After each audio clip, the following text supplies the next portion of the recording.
All right, welcome to Marlena Graves, and she is the author of The Way Up is Down. That's releasing on July 14th from InterVarsity Press. Marlena, thanks so much for joining me today. It's always a pleasure to talk with you, Ed. Just to start out, I wanted to just kind of get a little bit of an update from you as far as what you're working on, to talk about your book a little bit, and Okay. just your other work as well. All right. Well, yes, I'm going to talk about The Way Up is Down right now. This has been kind of an interesting year because when I was about finishing my revisions for The Way Up is Down, my final revisions, InterVarsity asked me to write daily readings on the Enneagram 9. I'm an Enneagram 9. All right, And same. so I was finishing those revisions and then starting a new book and then doing a little bit more revisions. So I have two books coming out, The Way Up is Down July 14th and the Enneagram 9 in the Ooh, winter of 2021. But we're going to talk about The Way Up is Down right now. all right. That's what I've been working on, per your question. But before the last presidential election, I was just getting really disillusioned with the church and people selling their souls out for power and money. Leaders and people that I used to maybe listen to on the radio when I was a junior high teenager. I used to listen to Christian radio a lot. Yep. And I remember in, the mid to late 90s, maybe even early 2000s, different preachers and radio personalities talking about how important character is and in in elected leaders, but just period, right? And then I see them doing about faith. And I was really disturbed by that. And to me, it doesn't matter, in America, we have Democrat, Republicans, but, in other countries, there's nothing like that kind of political binary. They have different parties, nothing like that. And I was thinking about, and I heard Richard Hayes say something along these lines too in a video that was produced in 2013, but that the Christianity transcends political categories. And, because you can find a little bit of Christ's way in a lot of things, about how we should deal with the public arena. And so anyways, this book was born out of like disillusionment and disgust, I think. Not just radio preachers, but just the witness of our American church. How we treat the people that Jesus makes a beeline for, and I talked about it in my first book a little bit, A Beautiful Disaster, Finding Hope in the Midst of Brokenness. But, there's a lot of God talk. If we attend a Christian school, we're always talking about God and theology. If we go to church or if we read, even us Christian writers that are Christian. But I feel like there's a lot of godless lives. And I'm like, why is that? And not just other people. I'm looking at myself, the logs in my own eyes. And so I wondered to myself, what would it look like to follow Jesus right now in this moment? And when I think of scripture, and I've always been fascinated with this, Jesus always made a beeline for those, the less fortunate, the lowly. He was born poor. Why? I grew up very poor. And I think that might be why I've been obsessed with Jesus's poverty. And I always tell people he could have been born in a palace in Alexandria, Egypt, in Athens, Greece, in Rome, at any other kind of palatial place. But he came to the outback, the country, the bumpkin, not the country people, but, the rural area of Galilee, the Yep. uneducated. Can anything good come from Galilee?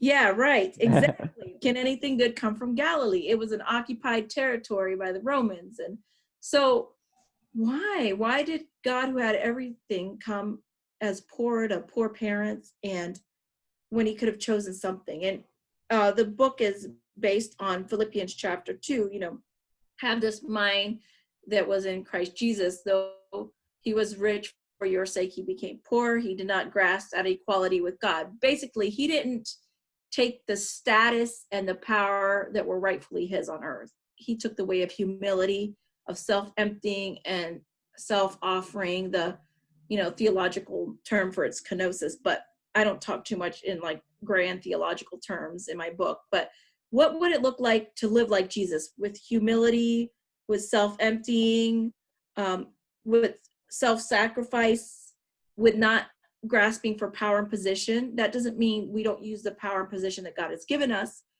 but we hand it over to him. We give up our rights to follow Jesus.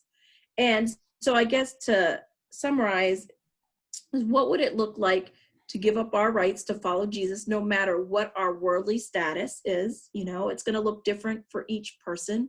The particularities are going to work themselves out as we follow Christ in our lives a little bit differently. But I do think that there are some major overarching themes that would look alike, like money and how we see people and treat people. And so the book considers what it would look like to live such a life from a lot of different angles today. I'm curious too, like what has your reaction been to seeing just how people react to like churches closing and wanting to like reopen their churches, or people who don't want to wear a mask right now during the the COVID-19 pandemic? What have your interactions with people been? What are your thoughts about that trend in the church? I mean, I understand people's frustration and wanting to get out. I mean, it's been hard for everyone, but obviously this pandemic has touched some people far worse. I mean, people have lost family members, they've been sick themselves. And so there's a spectrum of effects that this pandemic has had on people. And usually the poorer you are, the worse it is, because you're an essential work. If you're essential, let me correct that. If you are an essential worker, whether you're, in the food industry, or like migrant workers who pick our food that I've worked with in the past, the people that put food on our tables, the people that work at grocery stores or whatever. It's been really hard because they still have to go to work and they can't help it. Like, they don't really have a decision. They can't stay. Like I did lose my job in February because of budget cuts, but I'm still able to stay home. Mm-hmm. And not having to go to work at this time, except for, writing's work, but different, So, as Christians, and I actually mentioned this in my book before the pandemic ever came out. I mentioned the Cyprian's plague in 250 church history, where there was a plague that spread through North Africa and Europe. I don't know exactly what the details of the sickness was, but Cyprian was the Pope, a bishop, Cyprian, I think, Pope, bishop, I think. I'm mixing it up now, but he told those in the church that they needed to sacrifice themselves for the greater good.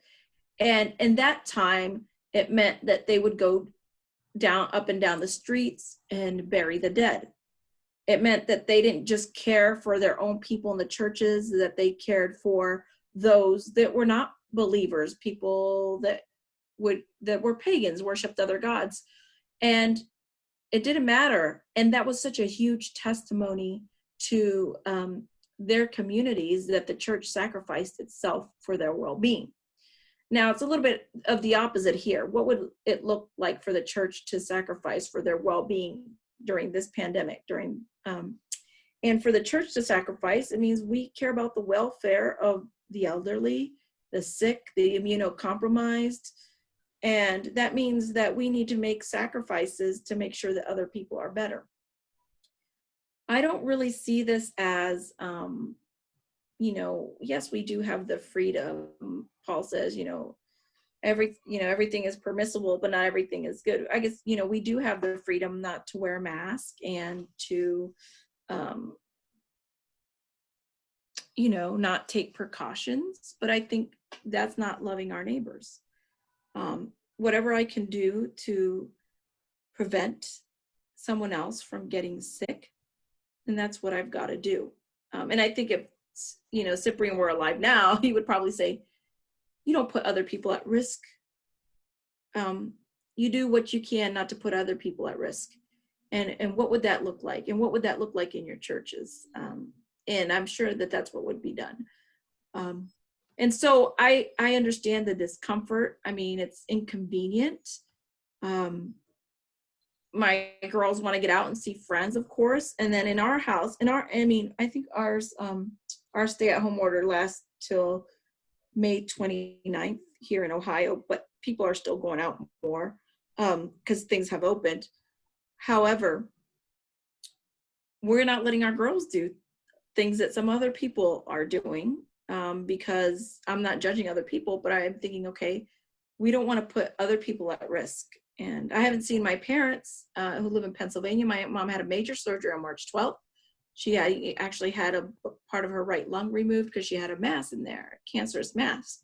I couldn't even go to the hospital to see my mom. I talked to her on the phone, and she desperately wants to see me, but I say, Mom, listen, we've been following the protocols, but I don't want to make you sick if I if I'm asymptomatic. So, I mean, I'm thinking about driving out there and standing out in her yard or something like that. But it's been hard for everyone, but I just don't think that, I think to be Christian means that we sacrifice for other people, even our lives, if it's called, I mean, it has, if Jesus calls us to sacrifice our life for others, that's what we have to do, just like he did.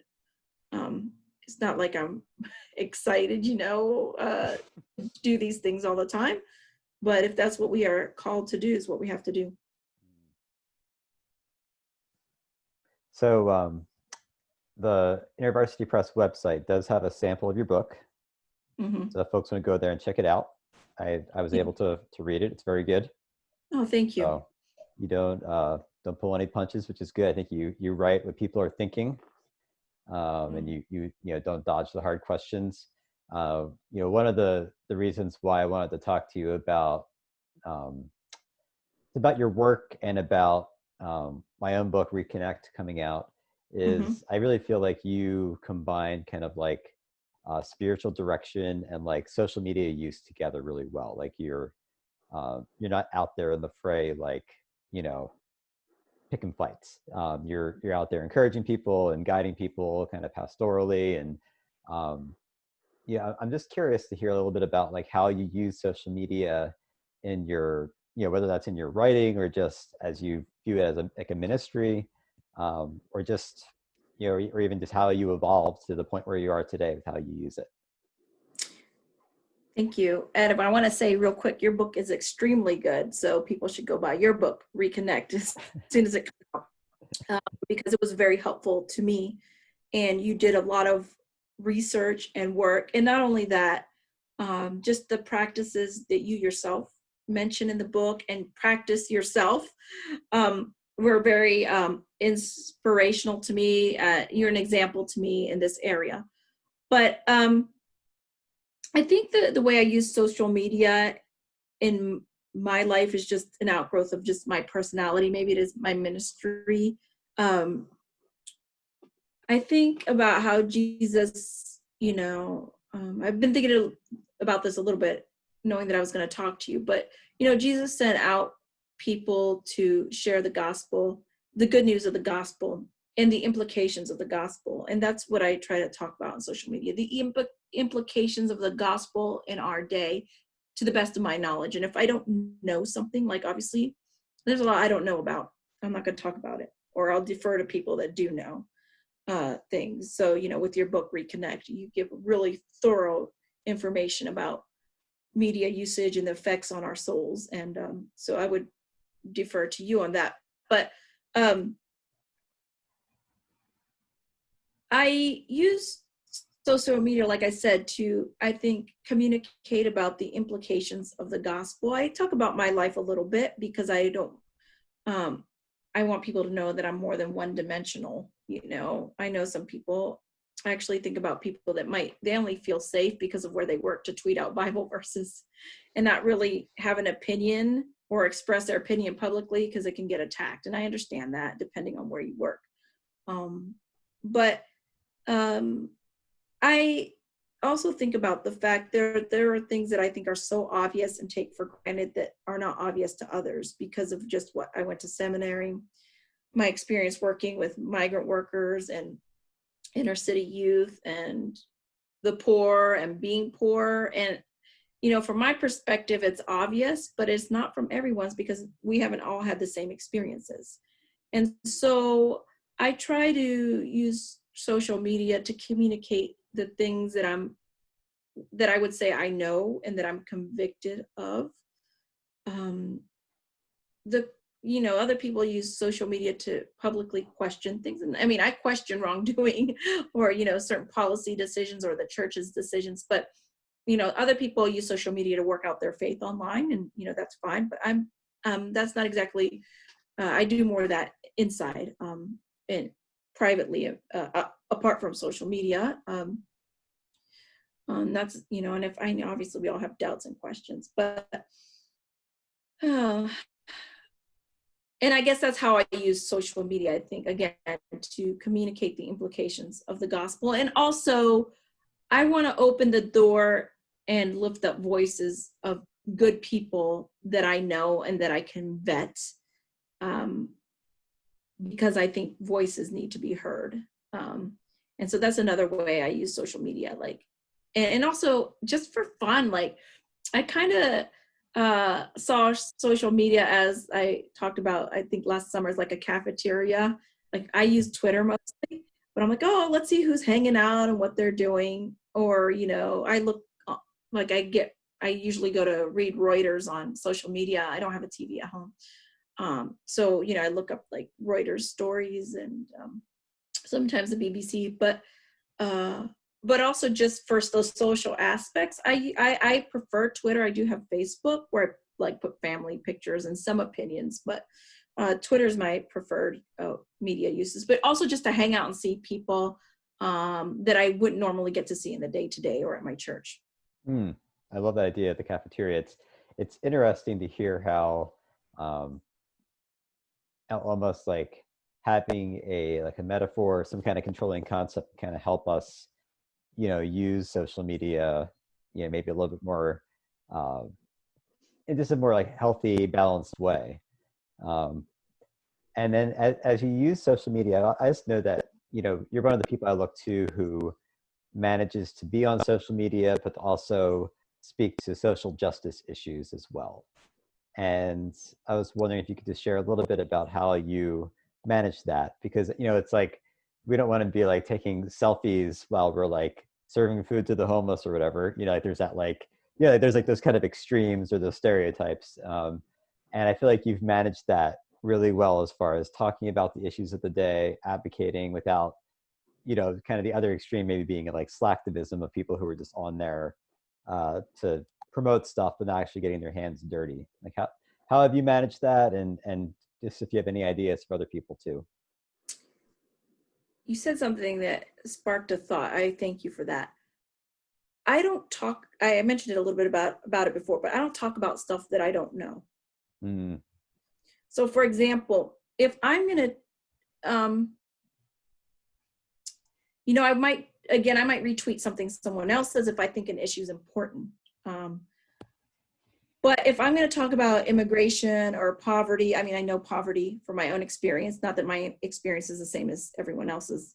For example, it was rural poverty, but I feel like I need to live what I tweet. Mm. So if I'm going to talk about stuff with immigration or the border or what it means to be pro-life, now I don't put my resume out there, and because I'm like, I mean, if I really need to, we can go to toe about this, but let's just talk about a pro-life, a culture of life ethic. If I'm going to tweet about something, I feel that my life will give teeth to it. So if I'm not living what I'm tweeting about and strongly tweet about, then I'm probably not going to tweet about it. And I don't feel it's as powerful. It's like you said, slacktivist. I mean, I think you can do good, even like people that are just learning about something, whatever it is, whatever area of justice, which I've been careful to say justice and righteous are the same word, Mm. justice and righteousness. So you put righteousness, people that are going to live righteously, live a righteous life, are going to live a just life. It includes personal um, holiness and social and cultural holiness. They're not divided in scripture. So that's one message that I really care about, that personal holiness and social holiness. I mean, if you're doing justice out there, but you're not following Christ inside, then there's work that needs to be done. And if you think you're following Christ inside and you are, but you're not caring about loving your neighbor, then there's work to be done. And there's always work to be done in me, by the way. So if I'm going to treat it, like I said, about immigration, I know what I'm talking about. Now, there are some people that might be lawyers and that might know a little bit more about the law than I do. But I feel like to have integrity, I can't just pretend to care about something. I actually do have to care. And speaking about limits, I do have limits. Like I can't tweet about, I keep saying tweeting, but I can't social media about everything, every cause. Like I said, there's other friends that, like I care about the environment a lot, but there are other people that's their main area of work.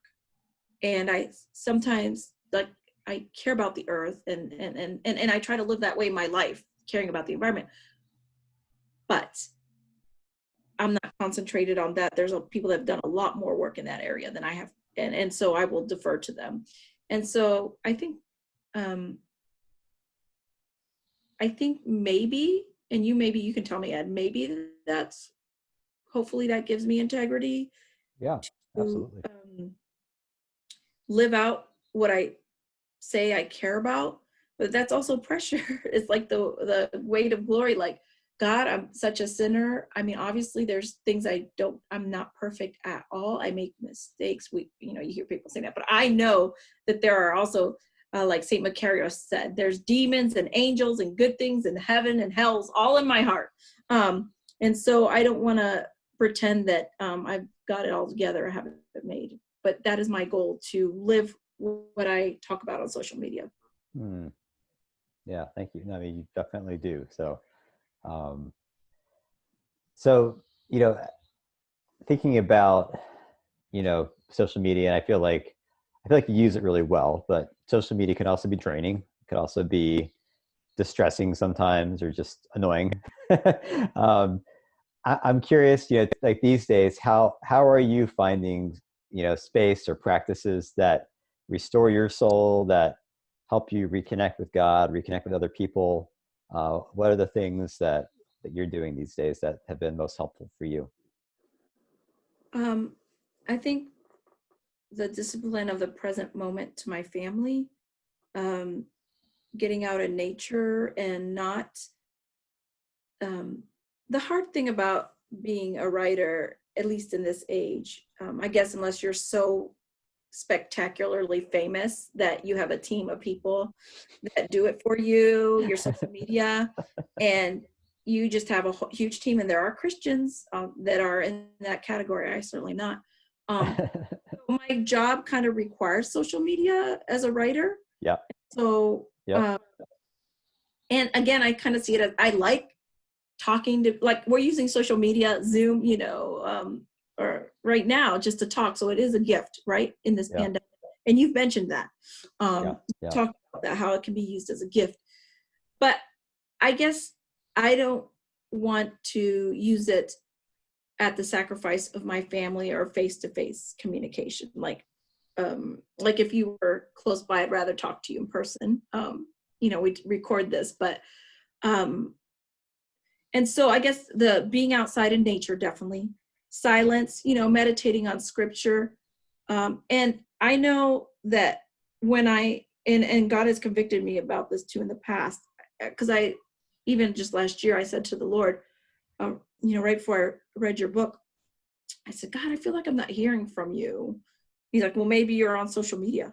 Because all the time you would use to pray to me and whatever, you're just doing other stuff. I was like, of course the Lord it wasn't like a shameful or condemning type of conversation with the Lord, but it was very clear to me. He said to me, I'm not proud of that.